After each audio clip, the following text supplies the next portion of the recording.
go ahead and get started. Hello, everyone. My name is Blirda, and I am with the Gitcoin team.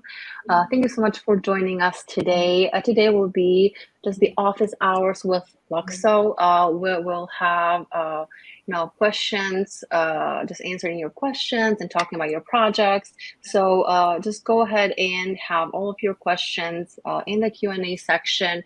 And also, if you want to come up on stage, just make sure to raise your hand and we'll go ahead and bring you up on stage. I know that the LUKSO team collected a few questions before this session, so they will go ahead and do a presentation to address those questions in the beginning, and then we'll open it up for the Q&A. In the meantime, today joining us, we have Callum and we have Yaman, as well as Jonathan here, that will take care of all of your questions during the session. So just a few things before we get started. This session is being recorded. So if in case you miss it or you want to rewatch it, you can go ahead and do that in the Gitcoin media. There is a LUKSO playlist on there, so you will be able to rewatch this session on that playlist. Just say hello in the chat here. We'd love to hear where you're from, and it's a good way for us to get to know each other. And also just let us know what you're working on as well. All right, and with that, we can go ahead and get started. Cool. Thanks, Blirda. Hey, thanks for coming to the office hours. So we have sort of been collating a few questions that have come up through the week, and we'll try and answer them now, as Blirda said, and then can answer any questions that people have. So I think I'll start. The one thing that came up a lot from a lot of questions, lots of people are asking about the Relayer API, which we went over in the tools workshop, and it's going to allow you to send free transactions on the blockchain without paying for gas. But I think it seems like a few people are having some problems with that, so I was going to go over that again. So let me share my screen.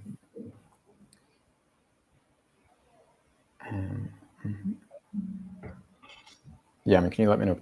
Can you see my screen? Yeah. Cool. So I'll just go over this again. This is from the tools workshop we did the other day, and just go over overview of how this works and how you get all of the variables that you need to be able to send to the relayer to construct the payload. So basically under the hood, the relayer is going to be calling, it's one function, and the data which you send to the relayer is just going to basically be passed to that function. And that's the key manager execute relay call. So for that, you need to construct the three variables, which is the signature, the nonce, and the call data. And the call data is the encoded transaction which you want to be executed on chain. So for example, if you for instance wanted to send someone from your universal profile, you wanted to send some LUKS tokens, it would be that transfer function which you would encode for the call data. So we'll show how this is done. But basically, it's just a HTTP REST API. So it's a post request you send to this URL is in the docs as well, but relayer.l16.staging.luxo.dev.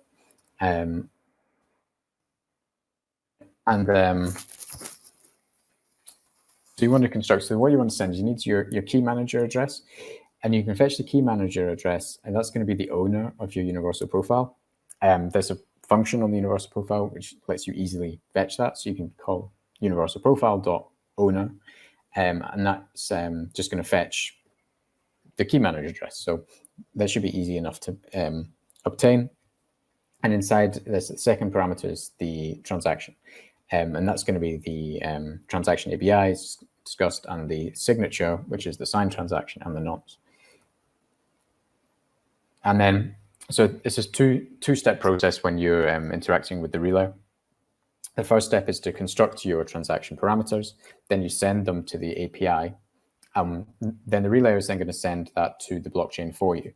And in the meantime, while you're waiting for a response, you're given back a task ID. And this is just an identifier for your transaction. It's just an identifier within the relayer. And you take that task ID to this endpoint, which is the /task, and then pass your task ID as a URL parameter.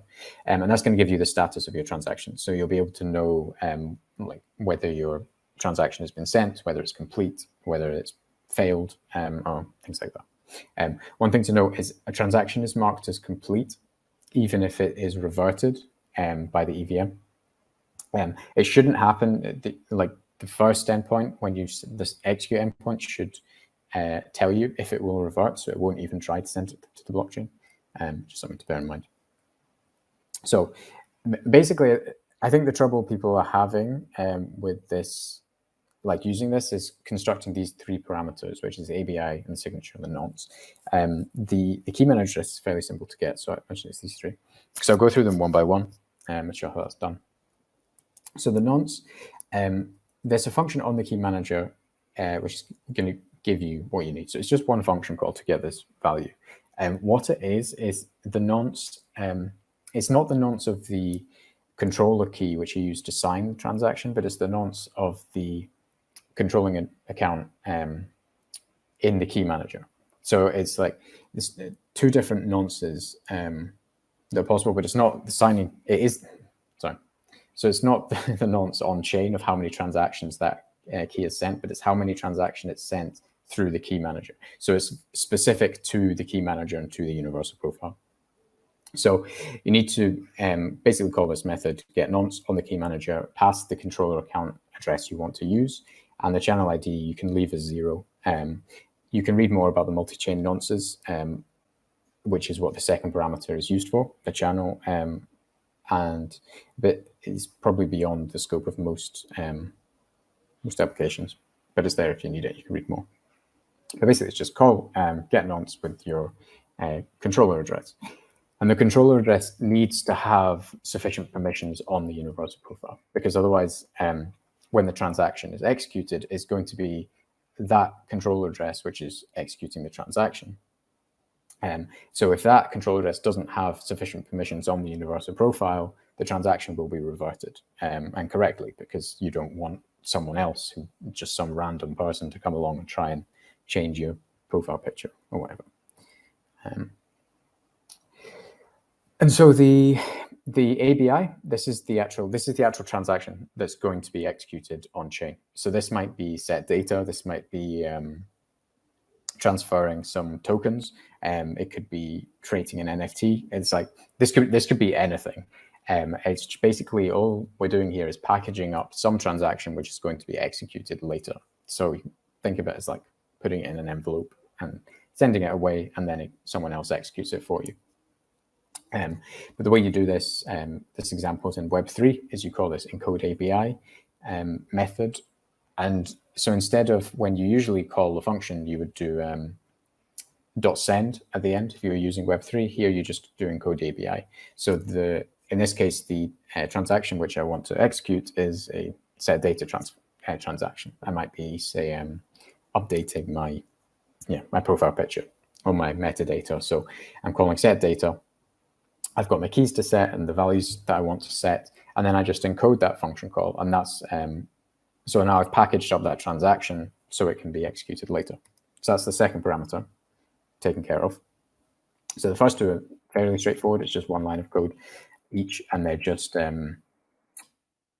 methods which already exist on the smart contracts. The third is the signature is maybe a bit more tricky. There's a bit more bits to it, but I think it's so what we need to do is so we've got the nonce and the transaction ABI. So that's all packaged up, but we need a way to verify that it's actually us who's executing that. So as I said, we don't want some random person to come along and execute transactions on your universal profile for you. So you need to sign it, and you need to sign it in quite a specific way.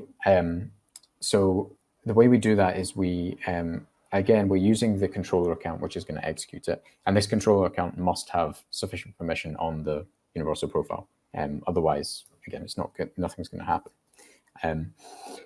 So here we need to construct a message, and that's what we're going to sign. So The message is constructed from the chain ID and the key manager address, the nonce, and the transaction payload. And we pass these things to make sure that it's very specific what's being allowed to be executed.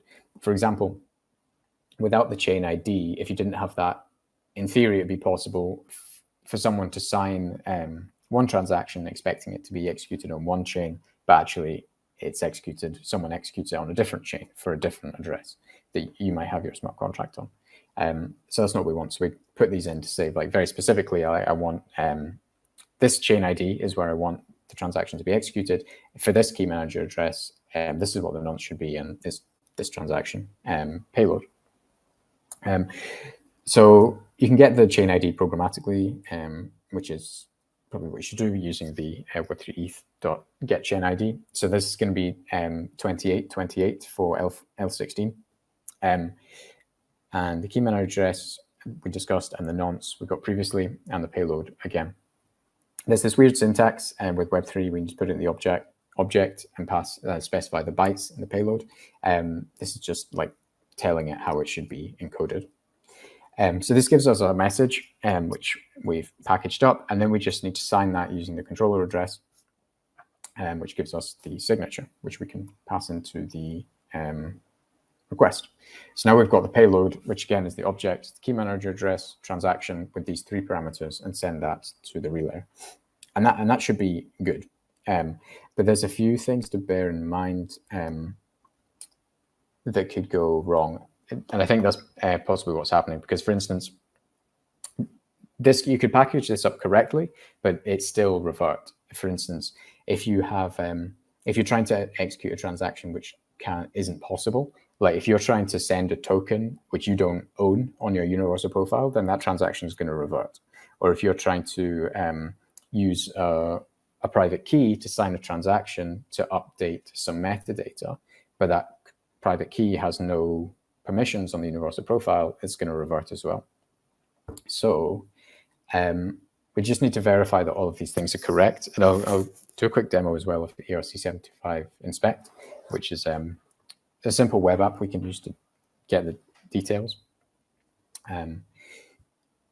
So here, once we send our parameters to the execute endpoint, we're given back a response, and that response includes the task ID, and we pass that task ID onto the task endpoint to get the status of our transaction. So to do a quick demo of how the ERC75 inspect tool works, we can go here. So you can find this on ERC75inspect.lukso.tech. And what this tool allows you to do is, if I open up my browser extension, this is a universal profile I have created. It's just super simple, doesn't have any metadata. But you can actually paste any ERC75 contract into this tool, and it's going to tell you all of the keys that exist on that smart contract. So this is just useful for debugging generally if you want to verify, if you want to verify that the contract is actually a universal profile. It is good for that, because you can come here and check, okay, this supports standards LSP3 universal profile. Check, I can check that off my list. If you wanted to debug some metadata, you can come in here as well. Or for instance, the permissions. So if just for this example, if we imagine I'm trying to sign a transaction to send to the relayer, and I'm using the controller key, which is this browser extension. Say I've extracted the private key from this browser extension, and in my code, I'm now using that to sign transactions. So I can check that the key I'm using to sign the transaction to send to the relayer has addresses on the universal profile by copying the address, pasting it in here, and we see in here, it shows up under the address permissions array. So we know, okay, within the array of all the addresses which have permissions on the universal profile, it's there. So it's got some permissions. So that's good. And we can actually go further. We can actually check exactly what these permissions are. So if we go into the Get Data tab, this page is going to let you actually fetch the data that's available. And there's lots of preset values you can use. So we want to paste in the universal profile address to start, because it's the universal profile where all the permissions are stored. And here you can use this drop down to select a preset key, which helps us generate it. So here, there's a lot here, and don't be intimidated by all the hexadecimal. The emojis will help. But basically, we're interested here in the key manager, the permissions. So we go to the key, and it's this value here, which is address permissions to addresses. So what we need to do is paste in our address, which I lost. Yeah, so it's this value here, which is my browser extension, which I was using. Paste that in. I need to remove the 0x and copy my universal profile address again. Okay, cool. So you see, now I fetched the data. So this is giving me the value of the permissions for that controller key on my universal profile. So say, okay, my controller key does have some permissions. I can see the values 3F, BF. If I want to know exactly what that means in normal non-hexadecimal terms, I can go to the key manager tab, paste this in here, and we see exactly I've got all the permissions apart from delegate call. So if you imagine I was trying to send a relayer transaction which was failing, and I was just scratching my head trying to work out what was going on, I could do this flow, work out exactly what the permissions was set for that controller key are, and then I realized, oh, right, I'm trying to do a delegate call on my universal profile, but my controller doesn't have delegate call. So this is just a handy tool. I just wanted to demo because I think this is really useful for debugging your universal profiles. And more often than not, when sending transactions to the relayer, it's usually something like this, which is the issue.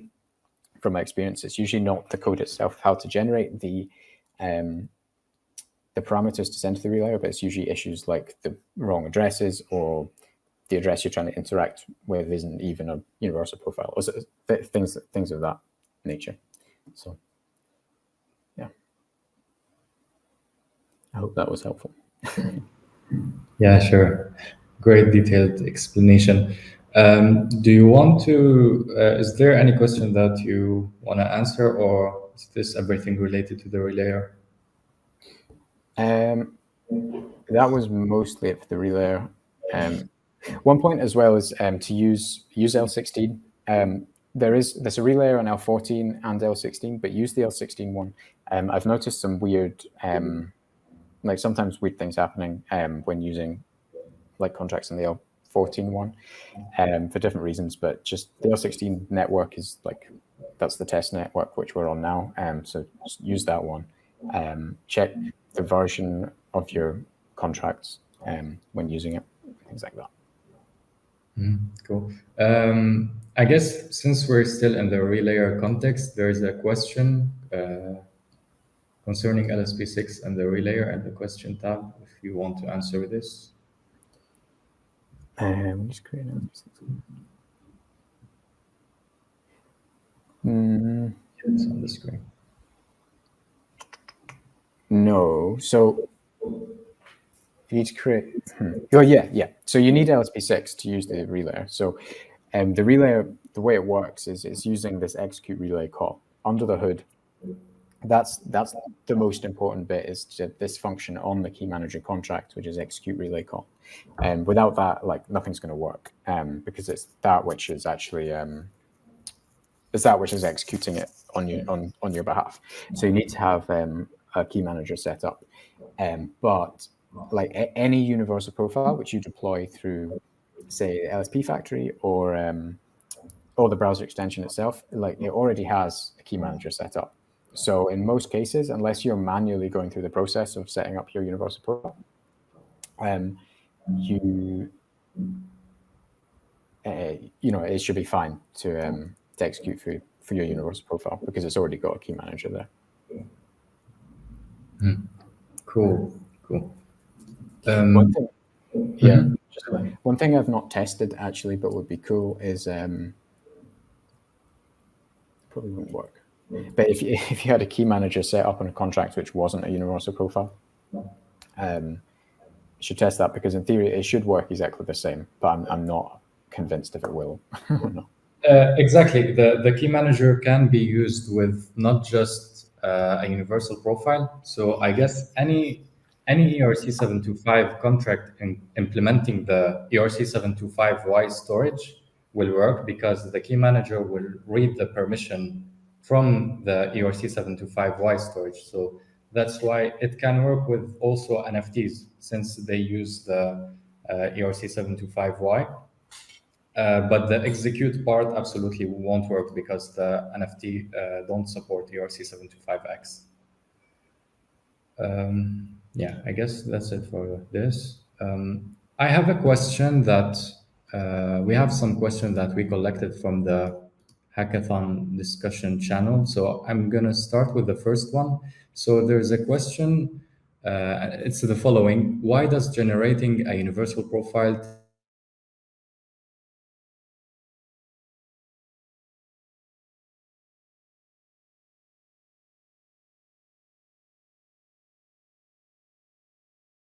LSPs are like building blocks. They can be used alone and they can be used together. So to set up a universal profile, to have a universal profile, you will just need one transaction. And it's just the transaction of deploying the universal profile on chain. And then you will have the universal profile, and you can interact with other addresses on the blockchain. You can attach some information, and you can be informed about any action that happens, like token transfer, a vault transfer, anything.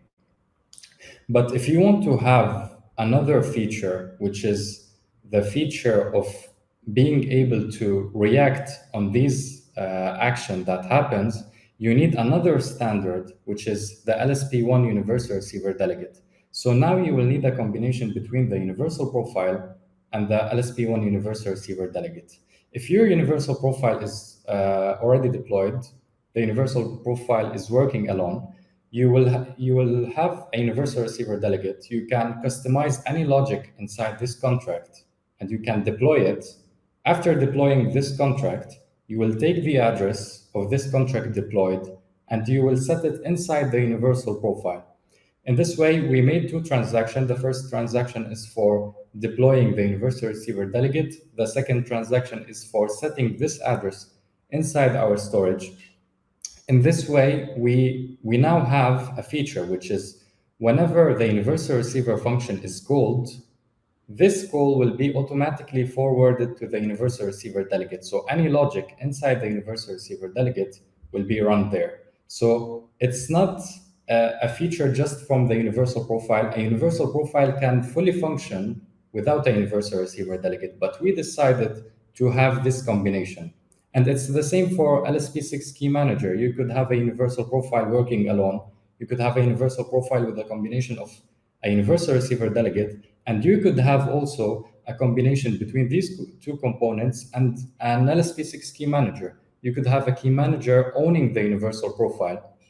So the transaction needed are first deploying the key manager, second, setting the permission of your externally owned account inside your universal profile, transferring ownership, and then the key manager claiming the ownership. So you need four transactions for another transaction to make your universal profile work with the key manager. So you're not forced to do this. If you want to use a key manager, you're free to use it, but a universal profile can be used standalone with just one transaction, which is deploying the universal profile contract. And then inside this transaction, you will set the owner, and you will be the owner, and you can interact with any address on chain. So I guess this will answer this question. We have another question. Can I just add on that? Yeah. There, yeah, I was muted. I was talking. Yeah, so because all of these things are modular, so you could have an LSP6 key manager set up with a token contract. If you, for instance, wanted this token contract, like say 5 people to be able to control this one contract and update things on the contract, you could set that up as well, and that would work similarly. Exactly, 100%. I guess we're gonna go to the next question. I have a question It's a big question. The toughest part of understanding how to use the LSP for me was the implementation, how to properly connect any LSP to externally created contract and use the tools properly. As a quick example for using LSP6, you should deploy the universal profile, deploy the key manager, set the permission you want to external addresses, and for transferring ownership, you need to have the account that calls the method to have that change owner permission. It's absolutely necessary, yet you have to figure out yourself, which might be tough for someone who is new to the standard. Fortunately, I knew where to look for claim ownership for key man. Okay, let's skip for someone. Okay, so I guess the question is that it's hard for people to maybe deploy all of this combination, but like we have a tool which is LSP Factory. I guess you can go watch the workshop related to the tools that Callum and Hugo presented, and basically you will have a tool which is the LSP Factory that can deploy all of these contracts together with claiming ownership, setting the permission, all of these combined, setting a universal receiver delegate with just one command. So it should be easy for like the new people that are not familiar with the standard to deploy all of this combination. And it's also could be done by the browser extension. Do you want to add something to this, Callum, or?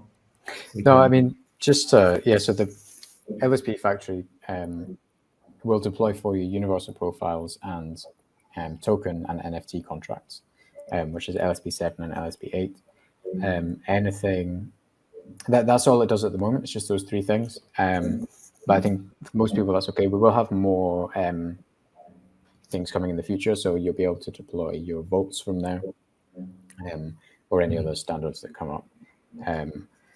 Yeah. Okay. We'll move on to. Can you show how flexible the standards are by using a complex example that could cover many of them? Even talk about it without slides would work. So I guess you can go to the presentation that we presented together with Jean, the first one when talking about the universal receiver delegate.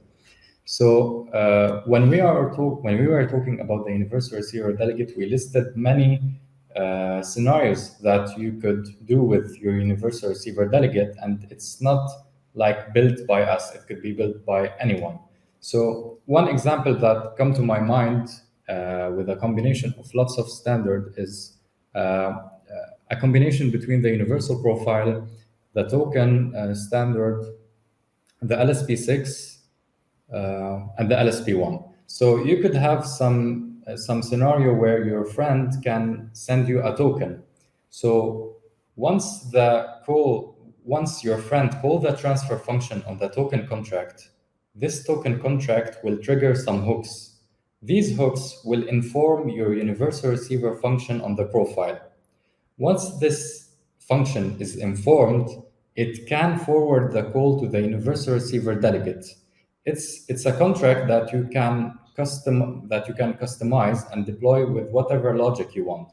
So you could have a logic inside this universal receiver delegate to interact with the key manager of your universal profile and then execute a transfer for the same token to send it somewhere else. So now in this way, you have a combination of all these standards, the LSP1, LSP6, universal profile, and the token.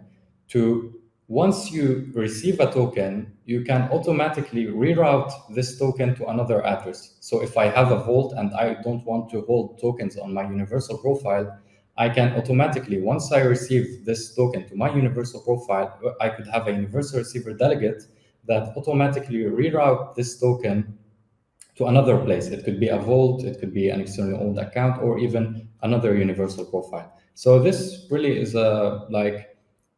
it might be a complex example, but it's only possible with our standard.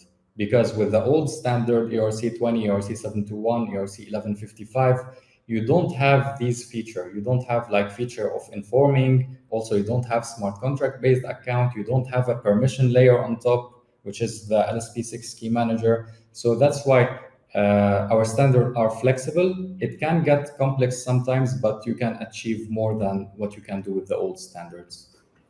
I guess this. Yeah, the idea with these is they should be as simple or as complex to use as you want. So if you want to go down a route of building some crazy modular system that does all this, that you can absolutely do that and deploy these contracts. But also, if you want just a simple universal profile, which is going to work out the box, you can deploy that as well with LSP Factory. So it's like a whole range of like complexities that you could get from using these together. Okay, cool.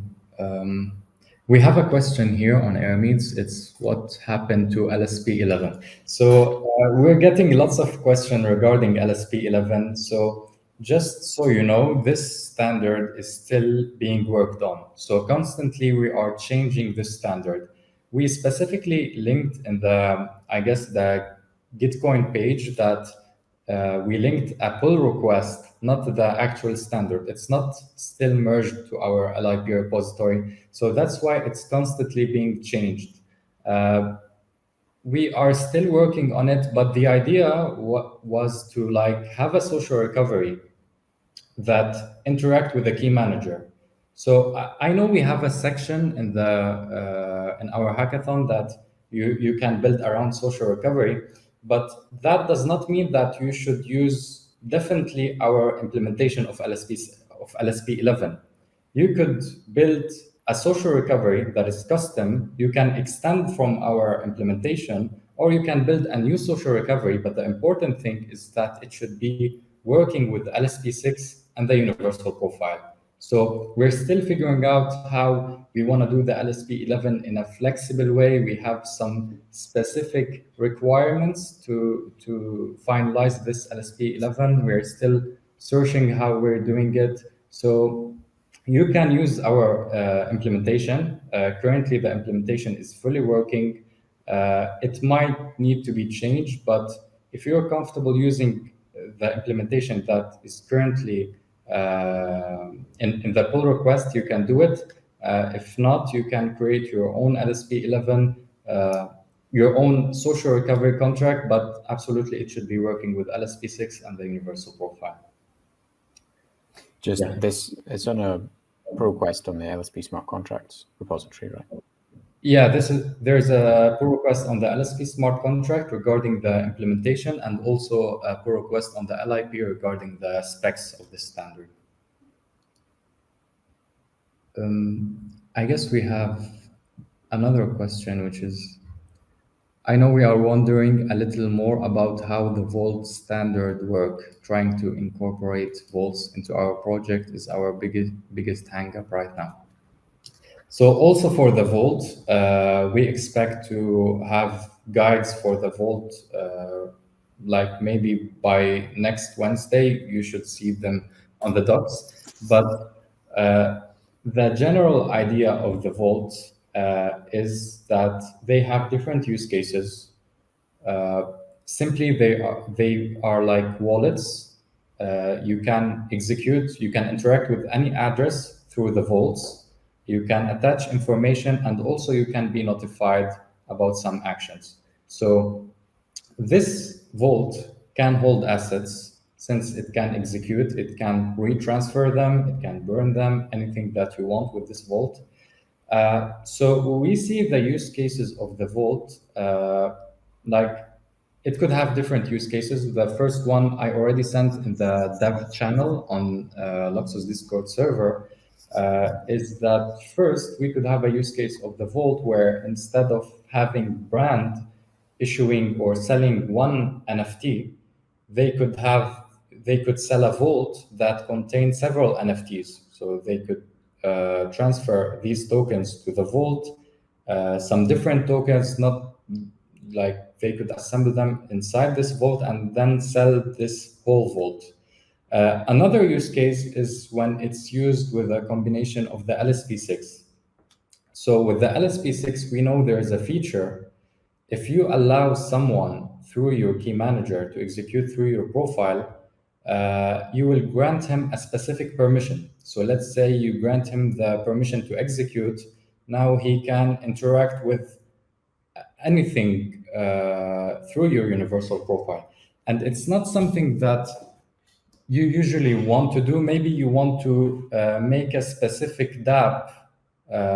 Maybe you want to have a dApp that only talk with a specific vault. So here the idea was to, instead of allowing the dApp to execute freely through your universal profile, and this dApp could be malicious and now interact with the token contract you own and sell them, you can specify that this dApp will talk to only a smart contract. This smart contract could be a vault. So this vault is just used as a restriction for a dApp to not mess with the token you own in your universal profile or the data, because maybe a dApp want to set some data and you don't want to allow this dApp to set data inside your universal profile. You will allow it to set data inside the vault, which is more secure for you. Even you can allocate some tokens to this specific vault so that the app can use them. Maybe you will have some dApps that tell you, I trade tokens and I give you a high return on investment, but you don't want to allow this dApp to work on all of your tokens. You just allocate some tokens and you allow this dApp to only talk to this specific vault. So the idea of the vault is that it has different use cases. It can be used as a separate wallet. It can be owned by an external owned account and also a universal profile. If we use a combination between LSP6 and LSP9, it will be mainly more about restriction, the use case of restriction. So that's about the vault. I guess in the guides, we will tell you more how you can restrict an address to talk with this specific vault. There's a question in the Q&A. Yeah. If I write my own smart contract based on one of the interfaces, ILSP7, implementing all functions, can I still say my smart contract is LSP7 standard? So I guess... Fabian replied. If I yeah. Yeah, you can go ahead. Yeah. So I'm not sure what the interface refers to. If you mean the actual standard, then you need to make sure that in the standard doc, in the LSP7 doc, in the LIP repository, all of the functions that are defined are adhered to, and you stick to what's defined in that. You can go over and above, and you can add like extend functionality on top, but the core functionality needs to be the same, because it needs to be interchangeable so that core functionality is still there, because someone else could have a different implementation and they need to be able to swap in and out, and with the core functionality remaining the same, meaning the same functions can be called with the same parameters and they give you back the same value, but you can have more functions if you want, that's specific to your use case. Exactly. The smart contract representing the LSP7 is just a standard smart contract. It should be extended. So when you inherit from the interface of LSP7, we expect you to implement all of the functions that the interface have, and also you're free to add more functions, to add more specific logic related to your token. Maybe you have some whitelist, some like royalties. If it's LSP8, it's really like your choice to implement whatever logic you have. But if it's an LSP7 token, it should be compliant to the standard, and that's why you should use the functions. You should implement the LSP7 functions. Okay, it's marked as... So I had a question about using universal profiles. Basically, the question was that someone was trying to use a universal profile in an application and they couldn't get the key to sign the transactions. And they were trying to access the private key so they could sign the transactions, but couldn't. So in that use case, what you can do, if you have an application that you want to be able to interact with the universal profile, your application can have its own specific private key. And you can request that the user add a new controller onto their universal profile with specific permissions, and that key can be attached to the universal profile, which means that the user or your application can then interact with the universal profile as expected with the application. So you don't actually need to access the private key that's already there. You just need to add your own key to be able to interact with the universal profile, a key which is specific to your application.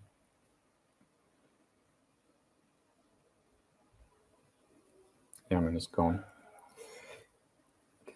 Continue. So let me see. Yep, I'm back. Sorry. It's just got another question. Someone was asking about using universal profiles. Oh, sorry, using it. It was a token contract they're using in a game engine. I'm wanting to integrate it and fetch the metadata. So you could do this if the game engine supports sending like HTTP requests. You can get and fetch the metadata from the contract, which is the LSP4 digital asset metadata. Whether you could use ERC75 JS, decode that, I'm not sure. I'm not really familiar with like developing in game engines, but if there was a way to do that, you could use that to decode the LSP4 metadata straight away. So you just get back the JSON with all the values immediately. Or if you can send HTTP requests, then you'd be able to fetch the metadata that you need. You just have to decode it yourself and look how that's done and decode it on the side of the application.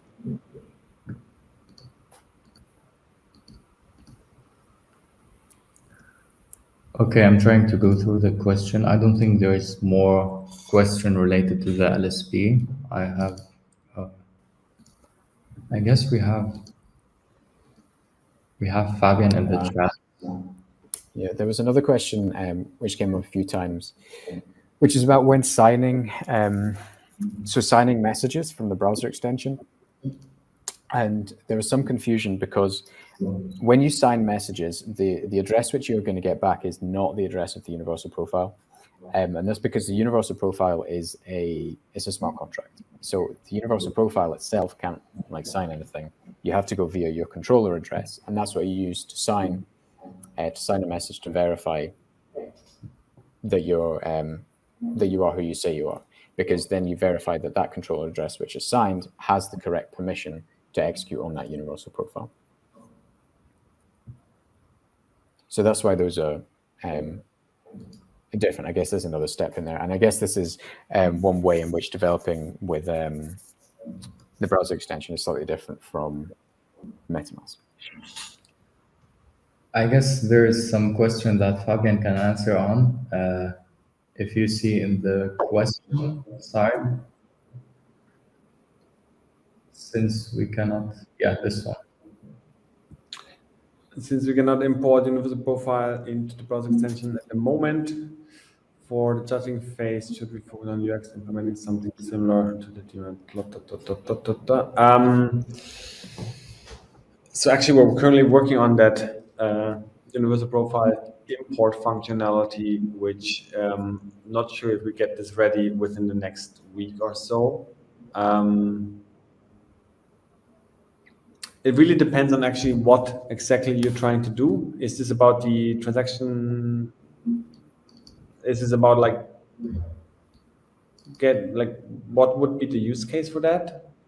Specifically, can you be more specific on that? What would be the use case? Why do you want to get it now into the browser extension?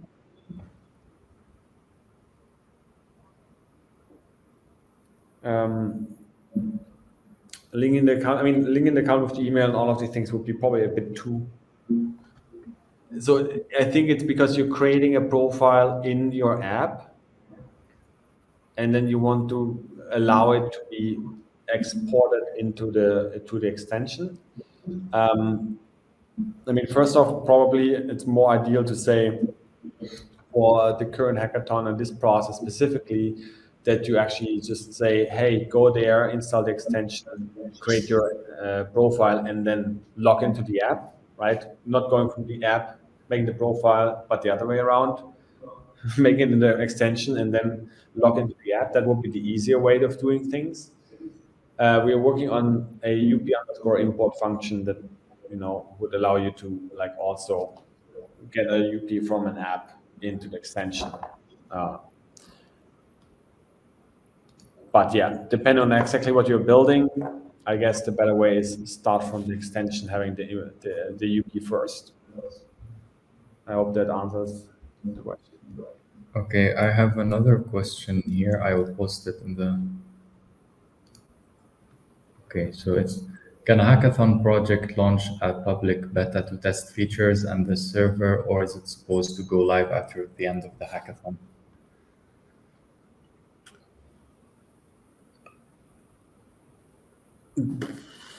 Honestly, good question. I mean, you can already launch that and try around, and yeah, sure. I mean, If you can get some user testing, I don't think there's any. I mean, this is up to you. If you want to give some advantage to other people who might also want to implement and similar things that you do, go ahead. I mean, I guess you can do that. There's no problem, obviously. It's not that this is like a big reveal ta-da moment. You can already go live with this and iterate it over. Absolutely, I don't see a problem with that.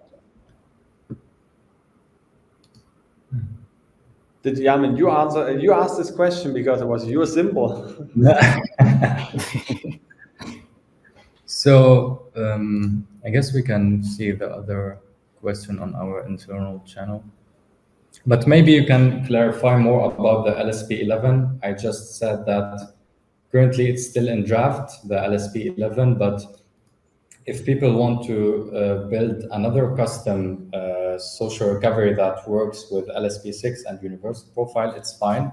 They can extend our implementation or like do another one. I mean, people can literally come up with their own standard, right, of how a social recovery should work. It is completely open. Like LSP11 is more, it is a draft and it's a basic version of how we envision a social recovery process can work. There's probably plenty of different ways you could do it. It's not bound to using specifically LSP11. So if you want to make your own custom thing, that's good. It's about like figuring out what is an easy way. I mean, I would assume that in the basic all work pretty much the same. And when we're creating standards, what we're trying to do is finding the common basic middle ground, which everybody then can use as a foundation to then make even more complex versions of it. So I guess you probably will end up with very much similar things what we have in LSP11 right now. But if you have a different way, if you want to do a custom way, then sure, absolutely no problem. It's quite cool doing that for a hackathon project, going off a draft PR for a standard, because you could also like end up contributing to the standard and shaping how it ends up once it's past draft, which is, it might be your name. Yeah, history. So what other questions are left out from the Discord chat? I think we went over most of them. So I gave a rundown again of the relayer. There's quite a lot of relayer questions. Maybe the number 8. We've been struggling, or maybe I put this here and we can put that in the on the big screen. We've been struggling a little with the transaction relay service documentation. Yeah, it's very simple. So our team has already deployed Chainlink and a node on L16. We're building a faucet at the moment, have the contract for it already. We wanted to make the faucet. Is the question cut? One second, the faucet. Completely free, but struggling a bit with using LUKSO tech here. Okay, there's a rest of a question. I don't know why questions are limited by. Then can you put the other one, the second? Yeah, I know specifically with the API execute. By the way, the LUKSO tech relay API is maybe a bit misleading. That's not the relayer API that we want people to build. That's the old one that we use internally. Maybe we should actually take this documentation down for the time being, because in the bounty ticket, it actually links to the one day that we want to build or that people to use. So I think this is for people wanting to integrate a relayer into their projects. Okay, they gave us a link. I haven't looked at the code. So, I mean, I don't know how to specifically answer this question because it's quite a long question. Maybe you can, Callum, go a bit more in detail, but the simple version is a transaction relay is quite a complex system if you want to do it right. It's a simple system if you want to do it not right. So basically the idea is people can sign with one of the keys that controls their profile, a transaction that is a transaction that you're doing on an external smart contract. You are forwarding this to a transaction relay service. And in this case, actually, you have to sign it with the execute relay call and everything in place, right? You sign the execute relay call function wrapped with the execute, I think the full thing. So no, you sign the transaction which you want to be executed. So if it's like a transfer function or just a set data call or something, you sign that with the key manager address and the nonce, which comes from the key manager of the signing key, and you sign that, and then you send that to the relayer API. Yeah. And the relayer is going to pass all that into the execute relay call function to execute it for you. Yeah, exactly. So you sign it basically from what the no, actually, you sign. Okay, maybe this is something that specifically needs to be looked at in how the transaction, the ES725, sorry, the execute relay call function works. That's also in the documentation under the standards, and also specifically if you go in the documentation under standards, there is contract implementations, and under contract implementations there is the LSP6 classes, and they also have descriptions of how these functions work. That's where these functions are more explained in detail. I was actually just looking at it today. We can probably improve a little bit on that when we describe parameters. They're a bit short sometimes. It doesn't fully explain what the fully parameter should do. But basically what you're creating is the API to how you talk to the 725 account, the LSP075 account. So you call the execute function with a certain operation and with a certain bytecode. That's the API that you take. That's the API then you sign in a specific order. That's all explained in the LSP6 documentation. You just go to LSP6 and it shows you how you sign that. And even in this contract implementation, you can also take a look at, do we have some example code somewhere that shows that? We have some guides. Yeah. There's some guides on how to create these parameters, how to get the nonce, how to sign it. Sign them in a very quite easy way. You just like take the nonce, the ABI that you actually want to send to the execute relay function, and you hash that and you sign it. We do have some examples on that. And then basically you send it to the API, and the API, so the API of the relay, and the API of the relay would actually do nothing else than creating a transaction, calling the execute relay function with the signature, the API, and the nonce. And then the key manager literally does the rest. But I think we maybe need to improve a little bit on the way of what is the API you sign, because you actually not sign the external transaction, you sign the execute function that you're calling on the LSP0, because you can determine what operations you want to do, right?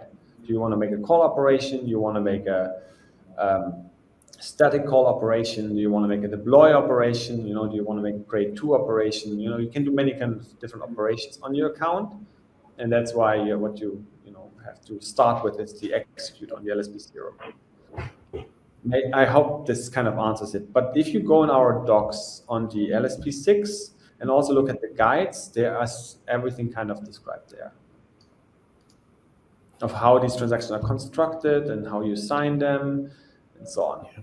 And you as a relayer, basically your responsibility is to get these transactions in and forward them to the network, calling this execute relay function on the key manager of the UP that the user requests to. And we're currently building the relayer import feature in the browser extension. We hopefully will have that ready as well. Then you can even test that directly through the browser extension, but that might take another week or so. TM. They will have it ready. But you can still always test this, by calling your API, with a test suite. So I hope that answers the question. Cool. We have some question inside the Q&A tab. Not sure I understand the question. I have no idea what. Yeah. So Chainlink, I don't know. I mean, Chainlink is like another protocol.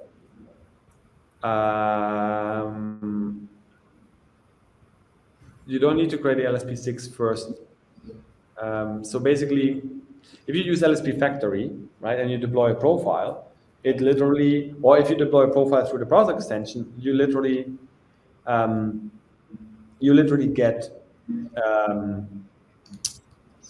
get the profile browser extension, and you get the LSP6 already deployed.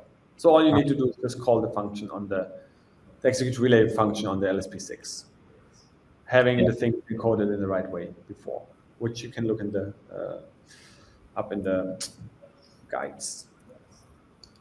So I don't think you want to deploy these universal profiles and key managers manually. Just use the LSP Factory that does all the chisel for you, or just create a profile within the browser extension and you have one. I think there's question number 12 and internally, if you want. It's too long, you can't copy it, so just... Okay, we're planning to use eJabberd or Matrix, and they have their own encryption system.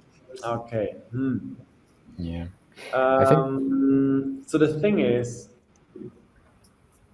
I mean, okay, yeah, I see the point that they have.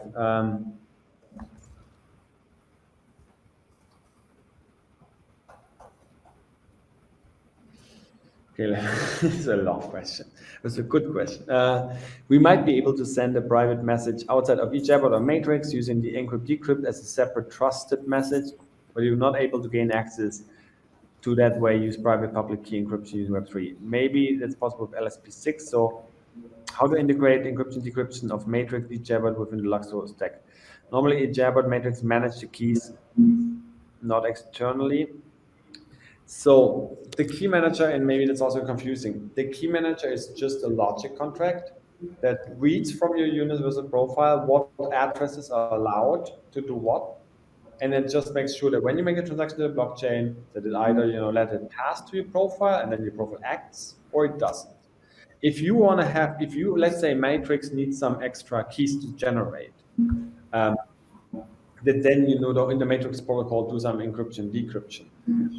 Because these are obviously not ECDSA keys, I assume, what you could do for now is just come up with a custom key that you add to the profile. Let's call it Matrix encryption decryption key, right? Hash that, you have your byte 32 key, and then inside the values, you could write that public key of that encryption key in there that you can then read from another profile, and then you know how to encrypt the message towards that other profile. So you have a key value store in your profile. You could add any kind of custom keys, and later, if we want to standardize this, we could think how this could be maybe renamed or differently structured or whatever. But you can write whatever data into your profile, whatever way you want. So if you need some public keys in there, right? The private keys will be obviously local in your app, but the public key you can write into the profile, so you can read from another profile what public keys they have to encrypt messages or to verify signed messages from the other profile. You don't necessarily need to use, Ethereum ECDSA keys to encrypt or decrypt the messages. If there's a different key system they use, you just write the public key into the profile, and that should work as well. I hope that answers the question. And there's another question on that. The other thing we would like to discuss, why the signed method uses this browser contract ID instead of the universal profile's public key.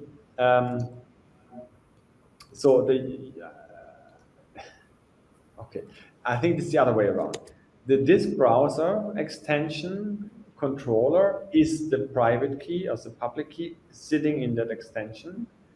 The universal profile address is the smart contract, not the other way around.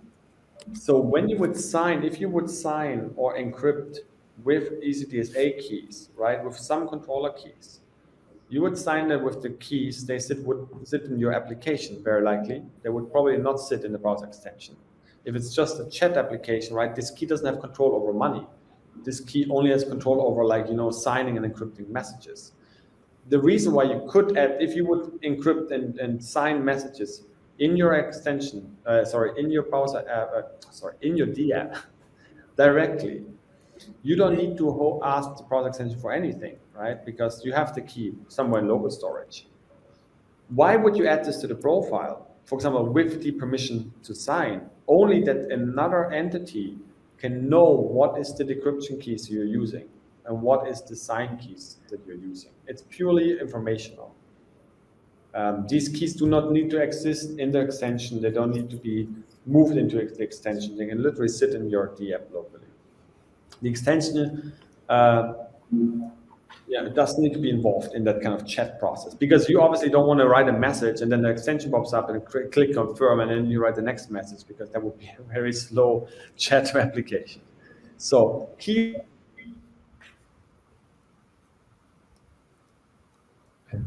I think so.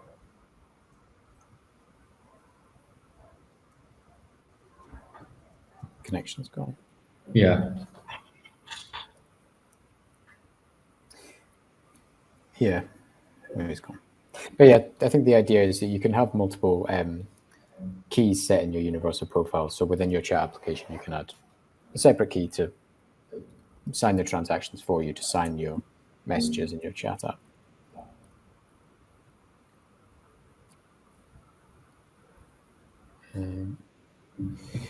Cool. So next question: do you have suggestions on how to pull data from LSP4? Okay, cool. So it's the game engine question. Yeah. So if you want to pull the owned assets of a universal profile, there's a standard for that, which is LSP12.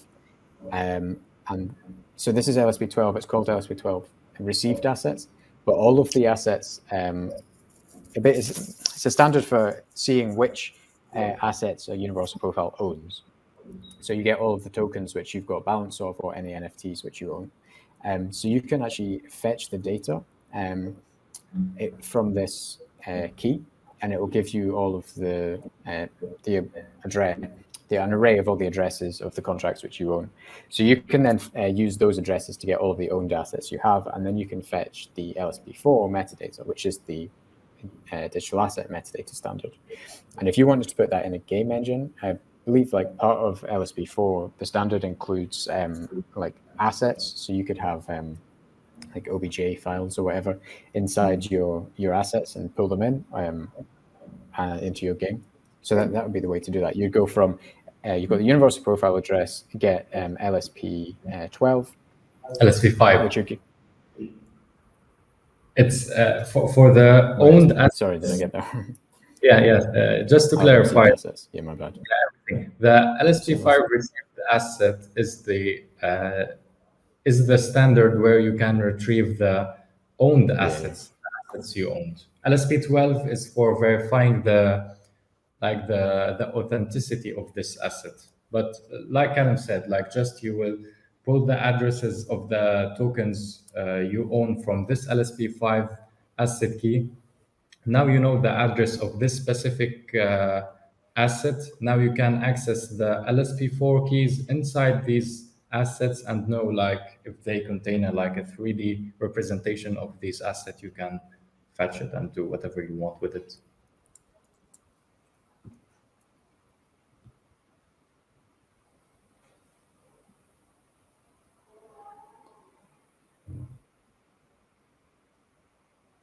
I'm not able to generate a universal profile in universal profile extension file 16. Besides manually generating the universal profile. No, so I think you probably want to use L16. Try and stick to that. I think is the best advice. The the universalprofile.cloud will, or which is on L14, will deploy like an old version of the universal profile contracts. And if you start trying to use like the old version with the new version, it's going to get very confusing and things are going to break and you're not going to know why. Just try and stick to the latest versions. If the universal profile, if it's not working at all, then that's a bug. I would suggest try like. Guys, can you hear me now? Yes. Yeah, you're back now. Okay, before there was something not working. I mean, so like with this, I actually wanted to answer the other question quickly, but like first this one. I'm not able to generate a UP in the AUP extension for L16. So exporting the private key is not your UP. The private key feature is actually is very much for debug reasons. In the future, we will have a proper export function. The export function will actually give you back the seed phrase and all the UPs that it has generated keys for. The key is not the UP. Very important. So you cannot take the private key, import it somewhere, and get a UP out. That doesn't work like this. Your universal profile is a smart contract sitting on this blockchain. There's also no import functionality for that right now. So we have built it for internal debug reasons. It's not something that people should use because it doesn't work like that. What you could do is you could export this key into your local storage if you want to of a DApp, right? And then you could technically interact with the UP using Web3.js, and make your own transactions because it's the same key that already controls that UP in the extension. But there's no way to get it back into the extension. What else? We could try to generate the UP in a simple way. You just use LSP Factory. So LSP Factory.deploy creates you a UP in code, and then you have a UP. You generate your keys in Web3, ETH.accounts, and you can give the private key to LSP16 deploy and hop you go. So you can just do that in code. Can we go back to the other question with the Unreal Engine shortly? There was one previous one. So I was actually just talking, funny enough, today with a development game studio. They're called S3S Game Studio. They built an Unreal Engine plugin that is basically Web3.ue. So it's like Web3.js just for Unreal Engine. You can find this in the Unreal store called Blockchain. It costs $300, but it literally gives you almost all the functionality that Web3.js gives you in Unreal Engine. Now, so with this plugin, you can literally interact with any smart contract, obviously connect to any RPC, and that means you can also read from Universal Profile or a NFT that you deployed, using LSP7. So you can deploy a digital asset using LSP Factory, give it some data. You can use this blockchain plugin. It's called just Blockchain from 3S Game Studios to basically read data in Unreal Engine. Then you would need to build a way to download the JSON file and get the right, because obviously they do not support LSP ES5 keys yet, decoding yet. That's obviously something that's maybe coming in the future. But right now this is not there. So you would have to get the metadata key. You would have to slice the first 32 plus 4 is 36 times 2. So 72 plus the 0x. So 74 characters off. You would have to slice the first 74 characters off. That's the hash and the hash function. And then you would just have to UTF-8 decode this, and you get the link out. And then you can download the JSON file. That's actually, they have also utils function, I think, for decoding UTF-8 already in there as well, I think. And once you have this, you get the metadata, you have the metadata and everything else, and you can like somehow show that in your Unreal Engine game.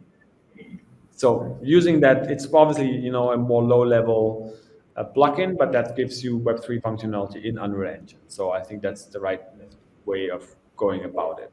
In the future, there would be more convenient ways. They do all the decoding, all the fetching for you in a more easy way. But right now, this tool does the basic Ethereum-like Web3 functionality. There is sadly no perfect all-in-one solution yet. That's exactly why we're in a hackathon here.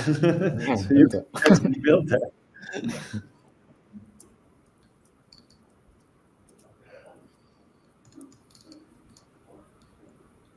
Our build is happening in Unity, and this plugin sounds similar to ChainSafe for Unity. Potentially, yeah. I wonder if we would be able to do something similar by adding the L16 test into their code.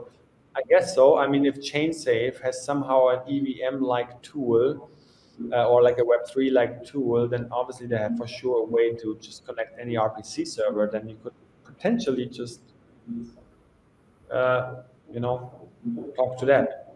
And again, there's smart contract standards. You can look in contract implementations. You can look at the standards. You see all the smart contract functions that exist, right? There's just simply get data. Then you just hard code the key that is, for example, for LSP7 when you deploy an NFT, and you just enter get data with that key, and you will get back that data, and you just need to slice it in the right way and decode it, and then you have your link to your JSON file. Ideally, if you do it right, you would not only get the link, you would actually download the JSON file, hash it, and compare it to the hash, which is also in that piece of data, right? And so you make sure that the data is actually correct. And that would be the proper way of doing things. The simple way is just like remove the first 76 characters and get the link and transform it to a link you can download. But I think there's examples of that in the LSP4 specification in the LIP repository. I mean, there's also LSP2 specification. There you can see how JSON URLs are structured and how you then obviously can unslice them, right? Just look at LSP2 JSON URL or asset URL, and it shows you how these, these key values are encoded, and how you can then reverse the process, basically. There's another question.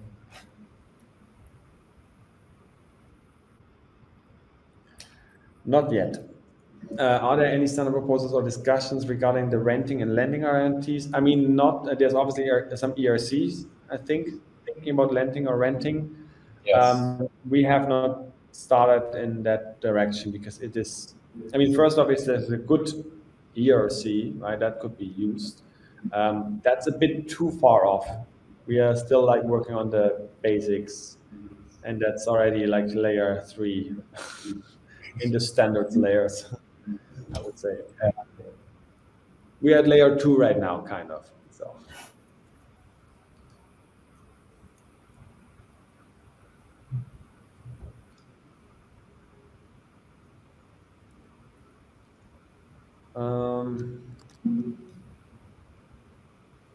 Let's see if there's any more questions here. Have you actually answered all the questions from the Discord? The internal. Yes. Yeah. Okay. I'm not seeing any more questions in the Q&A, but if there's any more questions that you guys have, just please drop them on there and we'll answer them. And then if not, we can just give everybody their time back. Maybe I think one thing I want to add is the docs. We are in the process. I mean, what we have created is quite complex. It's a lot of pieces. We just didn't do only one thing. What we did, new token standards, an account that exists of literally 4 or 5 standards. It's a very comprehensive set of things that will allow for a lot of things to be built. And our docs are not in the most perfect, most easy digestible. It's already pretty good, but you have to read, and connect the dots. You can start with the guides, and then you can read also through the standard sections and get the understanding. So still takes a bit more time to get into it. But once you understood the basics, and also maybe watching some of the videos I have given, presentations I've given, Yaman and others have given around that will help understand, and also the workshop videos we had to do before. Once you understand, then it's more straightforward of how to do these things. So I would suggest look in the docs, read in the docs. There's mostly everything kind of there. It's just finding them. The guides really help. Also, the content implementations help. If you have suggestions of improving things, if you think something's unclear, but you have solved it, but now you know a better way of describing it, please make a PR to the docs repository, right? If the content implementations, for example, are not clear describing certain parameters, maybe we can just make a PR and we improve that and so on. So we all need to build up on this over time to make it as good as it gets. Yeah, I have some questions on that. Is it a good practice to interact with smart contracts in the backend? So the thing is, yes. Is it a good practice? So that's actually what the universal profiles will kind of solve. With the universal profiles, browser extension, and with transaction relay services, we kind of solve that problem. Obviously, right now we run for L16, we run a transaction relay service. If you use the browser extension, you haven't dealt with LUKSO. Obviously, you just create things and it works, right? You can even interact with the apps and it works. That's because we are paying for the transaction fees through a transaction relay service. What we established is a competitive landscape of people running transaction relay services. Can you still hear me, or am I frozen? Yes, but like your video. Well, am I frozen, or am I, because it shows? Yeah, your video is. Yeah, it shows I have a red bar. Yeah.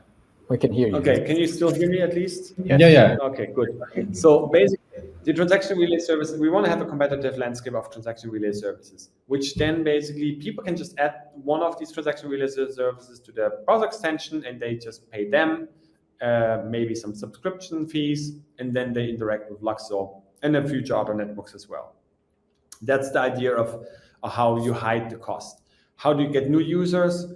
Obviously, these transaction relay services want to have users, therefore they are willing to give them maybe a free profile or three free profiles, and maybe they give them a month for free, right? That's how they will attract in the future users, I think. Initially, we will run one that you have to authenticate with social media, and that's how we pay for it. So as a developer, you don't even need to think about who's paying for it, ideally, right? Because there will be these transaction relay services. For the time being, if you, for example, build an app where you create the profile for the user in the app and you hold the keys, you will have to pay for the transaction fees. So in this case, because obviously the keys should be in the user's control, so it should be in the front end, right? But somehow you need to pay for the user. You can build your own internal transaction relay service where you say user sign the message using this execute relay call function on the key manager, send it to your own backend, and your backend just takes the thing and forwards it to the network. So you can literally have also an internal transaction relay service where the control is with the user because he has the keys in his front end. And in the backend, all you do is you actually send the transaction to the network, but you call the execute relay call function on the key manager. And that's how you can literally pay for your user's fees while the user controls the key and just internally signs it. And you can create these signatures with Web3, you can create these keys with Web3.js. We have examples in the guides that show you how to sign these and create the keys and then sign these transactions. So you can pay that if you create the profile for the users directly or even manage the profile. Another approach you can take is the user creates a profile in the browser extension.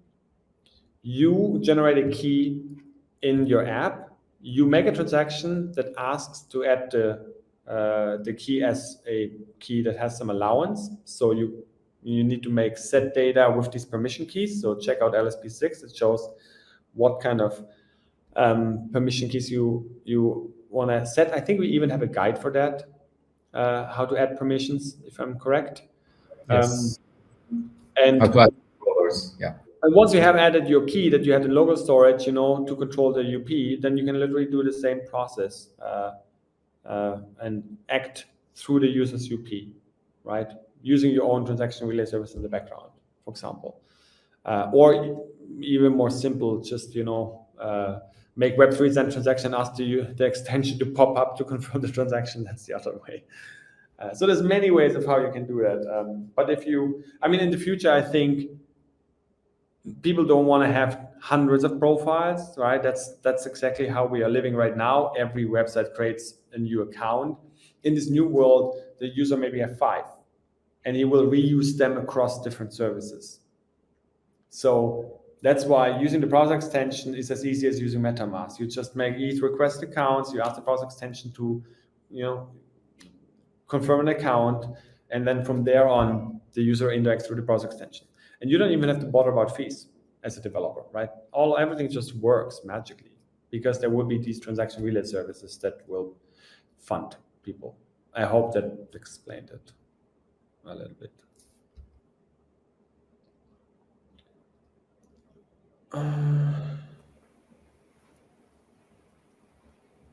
So ideally, yeah. So ideally, peer-to-peer chat application. Yeah, not necessarily. So if you have some kind of whatever is the method of transmitting the message, that's on the end. Ideally it's peer-to-peer, but if it uses a centralized whatever chat service, that's fine as well, right? There's also decentralized protocols that relay messages. So whatever way you use to relay messages, obviously the more decentralized the better. But that is not even the big part here. You can even just do a simple database where you store messages and relay them. That's completely fine. The interesting part here is to show that anonymous profiles where we can add public keys in that the other sites can read. So now what we can do, if you still hear me, guys, I hope. Yeah, we can. Can you still hear me?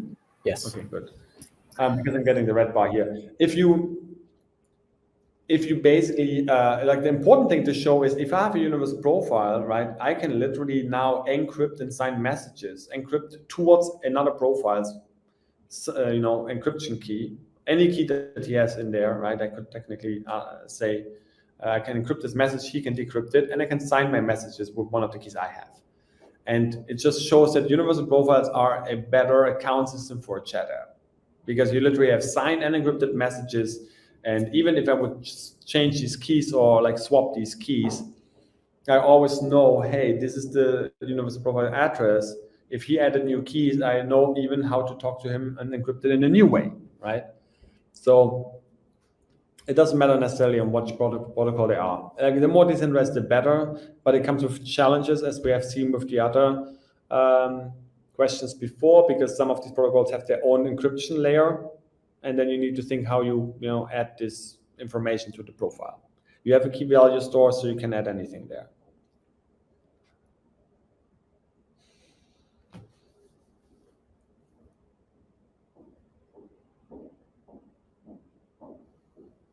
It's the same. You first off, if you have your browser extension, right, and you have this key, this controller key that is in the browser extension, you can always fund this key. And then when you make transaction, you literally make transaction like you do in MetaMask. You have a gas slider, you can slide it up and down, and you can pay higher transactions. If you're using a transaction relay service, this transaction relay service, right now, the one we have is very simple. But in the future, if there's competitive transaction relay service, obviously they have an interest to send the messages in the most cost-effective but fast way possible. And I assume these transaction relay services will have dashboards in the future where you can set, I want to always pay the high fee, or I want to pay the low fee, or however you instruct your transaction relay service to spend your money, let's say. That's up to how the transaction relay service dashboard works. So maybe they have to use some intelligence. Maybe they have some AI that somehow makes the transaction fee calculation in a smart way. Maybe they just have a dashboard where the user can switch a slider back and down. We do not include that kind of functionality for a transaction relay service in the browser extension because this is not standardizable in an easy way, right? Also, there could be transaction relay service can function any way they want, right? So all we want to standardize is how do you send a transaction and how you get the current quota back. And even that has a unit that could be not just gas, but something else. Again, if you pay with your own keys, you always can do that. Just fund the key that's sitting in the browser extension, and you can make your own transaction the old school way, where you have a gas slider and you just slide it up to prioritize your transaction.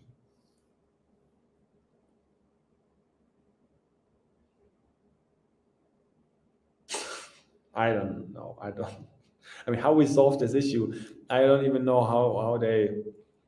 I don't know. I haven't looked at the problem yet, so I can't tell. If you guys have had a look at this.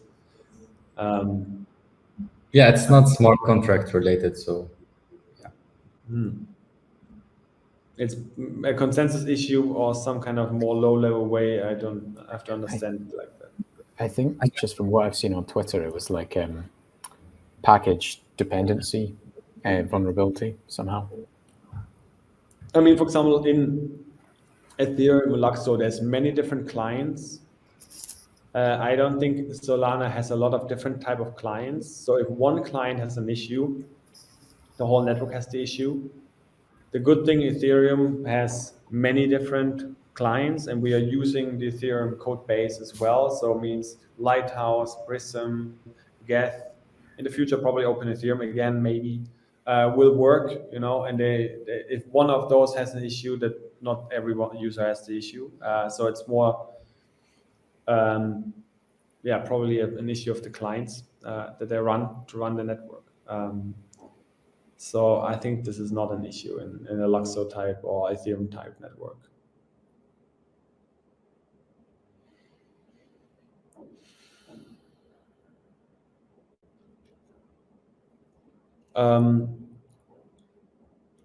In my opinion, you should start with the LSPs, because LSP 7 and 8 is specifically made to replace ERC20 and 721.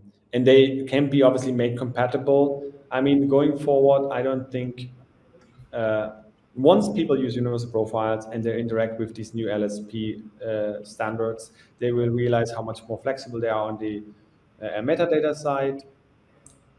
And they also will realize that these token standards inform the profiles. And that's very important if you want to create a decentralized portfolio, or if you want to create a cool DEX or anything. The importance that it informs the smart contracts is super crucial for building any kind of complex future chaining, DeFi, social, whatever interactions.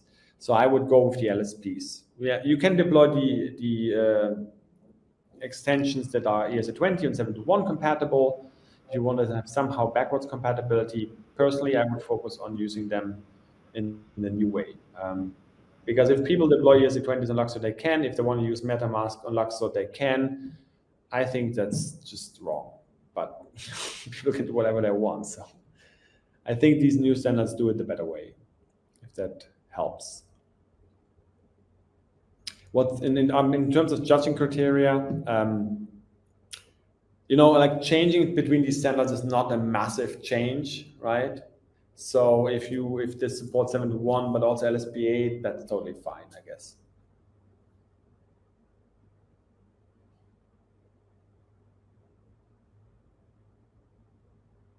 Callum, maybe you want to answer that one? Yeah, sure. So the relay service doesn't need any permissions on your universal profile to execute the transaction.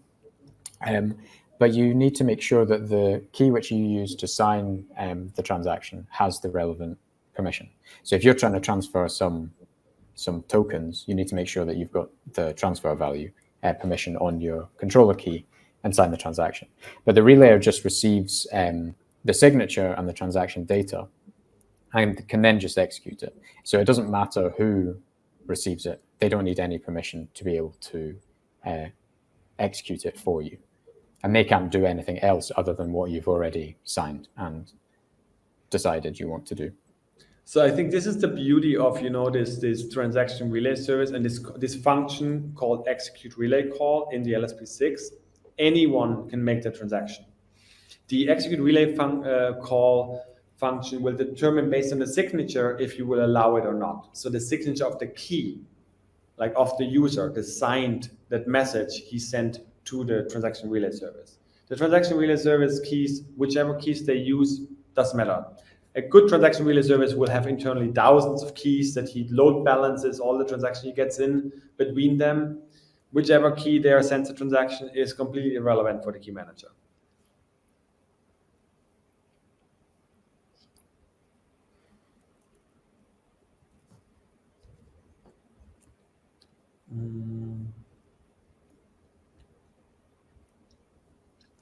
Oh, I think we've answered all of the questions in the Q&A section here. Yep, I don't see any more questions. Are there any like last thoughts you guys want to share? Sorry, any what? Any last thoughts? Anything else you want to share before we end this session? I mean, like I said, like read the docs always helps.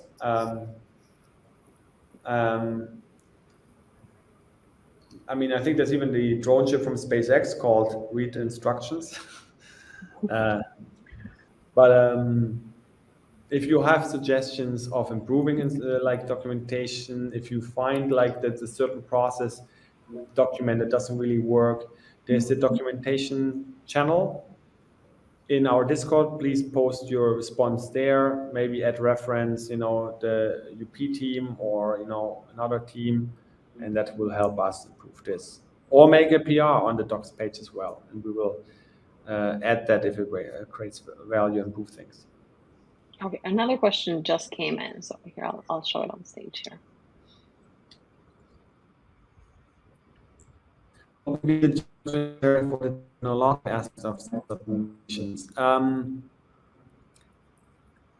So obviously, if your code is good, if you're using our tools or make some clever ways of solving problems, if you're interacting with the smart contract in some cool new way, if you like added some protocol to the profile in a smart way, if you wrote your own LSP2 spec for your app or your protocol, all of these will be taken into account. So, yeah, that will be, I think, hopefully the answer. So the more you show us that you understood these protocols and the more you actually make use of them, rather than trying to do it the old, Web3 1.0 way, but do it the Web3 2.0 way, then better, I would say. All right. Well, I don't see any more questions, so I think that we can go ahead and end this session. And I do want to thank you, Fabian, Callum, and Yaman, for your time today. And thank you everyone for joining. The next office hours for LUKSO will be on August 10th at 5 p.m. CET, but we will go ahead and announce it on Discord as well. So make sure to check that out and keep an eye out for that. And also, just a reminder, you can rewatch this session under the LUKSO Build-Up playlist on the Gitcoin Media YouTube channel. So thank you everyone again, and until next time, have a good one. Bye. Thank you guys. Thank you.